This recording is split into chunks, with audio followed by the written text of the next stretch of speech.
VeChain signs a strategic partnership with the Chinese government-backed dairy producer, Bright Foods. Regulators indicate a warm stance towards cryptocurrencies and ICOs at Consensus New York.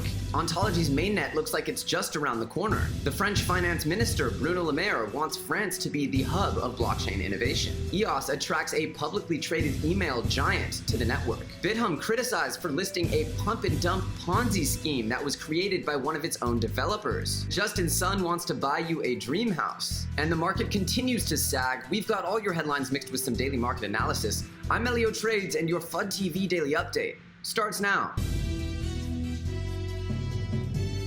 Welcome back, FUDation. Now, just quickly diving in on these charts, it's pretty red. There's not too much green here. As we can see, literally there's only 5 or 6 coins here even pumping at all, but they're pretty cool coins here. We got basic attention token in here and TRON. Tether, yeah, Tether. What we can see here is that there's a lot of really good coins that are having very big retracements, and in the wake of all this positivity, what we suggest is that you try to size up coins that you maybe didn't get a chance to get your hands on during these kinds of retracements. Obviously, there's a lot of bullish news. We're going to keep going into it today, but one of those coins that I think has taken a nice dip is VeChain. VeChain's down here to about $6. It was up to about $10. So VeChain is a very, very exciting project, and if it gets under, $5, I'm going to be really trying to move some funds around because I've really wanted to get more VeChain, haven't been able to get as much. It just shot up too fast, and I wasn't part of the ICO. But like I said, guys, look at projects you love, see if any of them are on discount enough for you. That's what I'd suggest doing on days like today, especially as we're going to launch into some very, very bullish news, some very bullish fundamental news here. So the first piece of incredible news that we need to go over, and very much so our lead news out of the day, is the fact that VeChain has signed a strategic partnership with Bright Foods. Now, many of you may or may not have been paying attention when we covered something called the Coca-Cola Kid.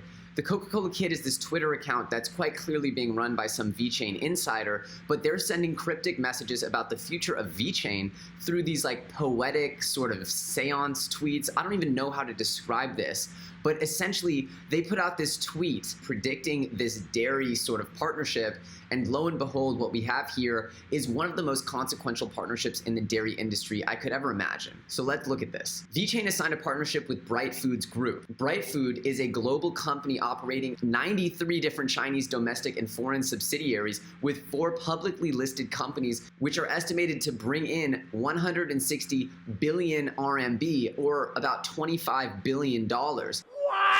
Bright Foods is owned wholly by the Shanghai municipal government and is mostly a food and beverages manufacturing company. The original Bright Food brand was established in 1950 by Jiang Zemin, previous president of China. There's this really cool video that VeChain put together on their cold chain logistics, which pretty much just explains that as products travel through the supply chain, they have these RFID chips that track humidity and different aspects about quality of the transportation, the temperature, the humidity, different aspects that can track whether the transportation is up to quality and see where the point of failure might have been. If, for example, some oysters show up and they've already spoiled. So they can pinpoint where the failure in the supply chain happened. So if you guys are wondering what the heck I'm talking about with this Coca-Cola Kid OG Twitter, here it is. It's the Coca-Cola Kid OG Twitter. And if you go to his April 30th tweet to the 4th paragraph here, it says, substances we use for nourishment created by those ushered in the ushered field, blah, blah, blah. Anyway, if you look at all of the letters highlighted in red, it's Niunai,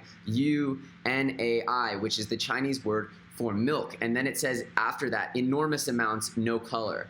We actually decided weeks ago, the internet decided rather, that this meant milk and that it meant for sure that they were partnering with a big dairy manufacturer. And here we are 2 weeks later with an official announcement of partnering with not just any dairy manufacturer, but a $25 billion dairy manufacturer.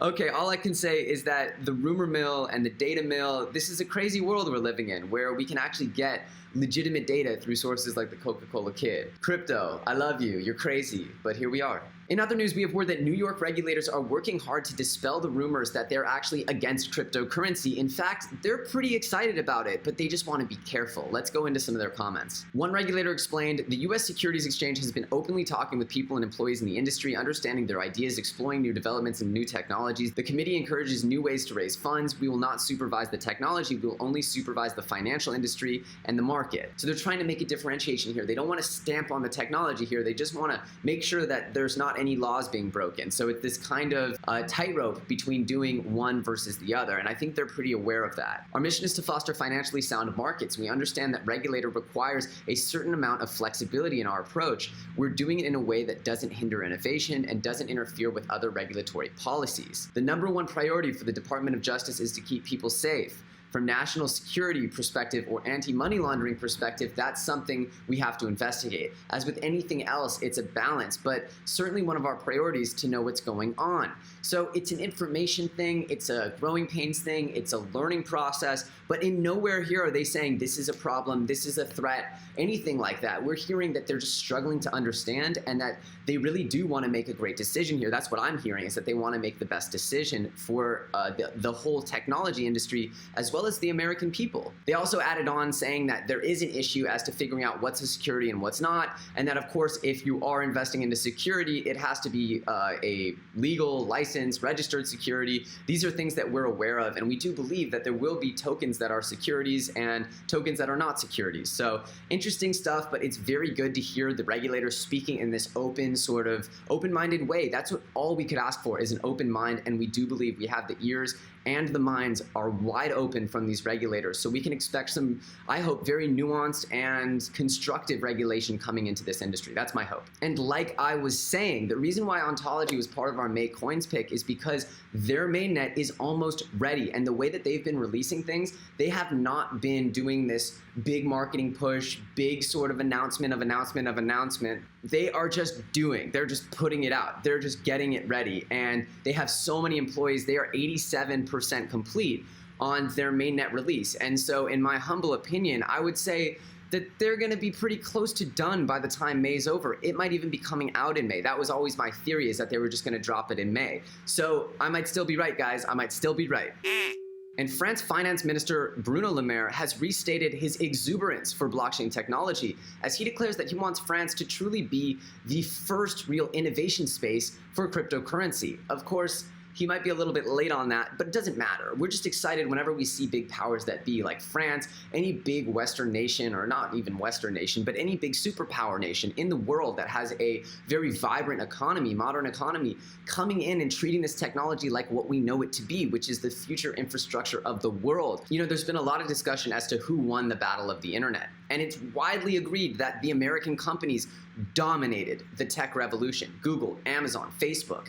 The only way that you didn't get to use those services is if China put up their firewall and made you use local competitors. But nobody uses those Chinese softwares outside of China. Nobody uses those networks. They all use Facebook or Google or Amazon. And I genuinely believe that other nations, specifically Russia, China, Asian countries, are not going to let that happen again. And so if France is joining that tune, I believe that we're going to see a lot more nations push forward and say, hey, you know what? We really didn't get ahead on Web 1.0 or 2.0. Let's get ahead on this new web revolution. Let's be one of these leaders, because the new blockchain space will end up disrupting and crumbling those old infrastructures if they can't figure out how to implement or evolve. So I do believe that there are opportunities here that countries around the world are going to start realizing, hey, wait, this is a new chance for us to reverse the clock a bit and to gain back market share on the future of the internet, which they missed that chance once Google, Facebook, Amazon, and all these giants had really taken over.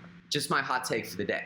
And EOS just announced that it will be partnering with a publicly traded email giant and that they'll be building their blockchain technology on EOS. This is a phenomenal announcement and yet another great partnership from EOS. We're going to review this ever so briefly, but yet another slam dunk great partnership for EOS. We can expect to see a lot more of these. Sinacor, the parent company of ZimbraX, has decided that the EOS IO infrastructure is the best fit for their blockchain tech. And of course, they cited the large community and the scalable infrastructure as the reasons for choosing EOS. And in an absolute whirlwind story, we have word that a new project was being incubated within the Bithumb offices and was pre-listed, almost like rush listed, then was accused of being a pump and dump and a Ponzi scheme, and now has been delisted after a furious reaction by investors. Let's go ahead and just debunk this for a second here, because this is absolutely nuts and probably not the last of these types of stories that we'll hear. Okay, this all started when Bithumb announced the airdrop for something called PopChain, which nobody had ever heard of at the time. Apparently at the time, PopChain had only been in development for 2 weeks, and 91% of the supply was owned by 2 individuals. More importantly,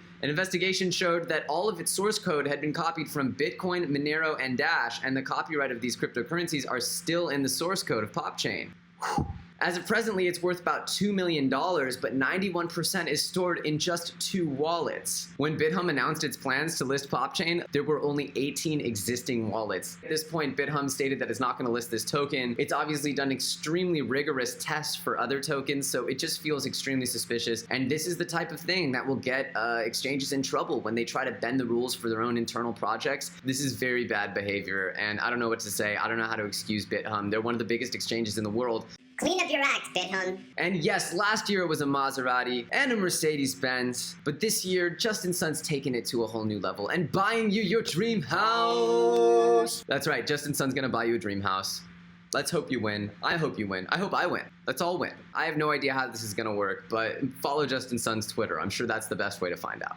FUD Nation, it has been an absolute dream having you with me today. Obviously, if you guys are new around here, I encourage you to subscribe, hit that bell notification, and you'll be made aware whenever we put out new content. If you guys aren't already following our Twitter, we've started putting a lot of content up there as well, so you can go ahead and check us out over there. We're putting up more up-to-the-minute, up-to-the-moment updates, so check it out. You won't be disappointed. Obviously, guys, it's never over between us, so let's move this down to the comments, and I will see you guys very, very soon on the next episode of FUD TV.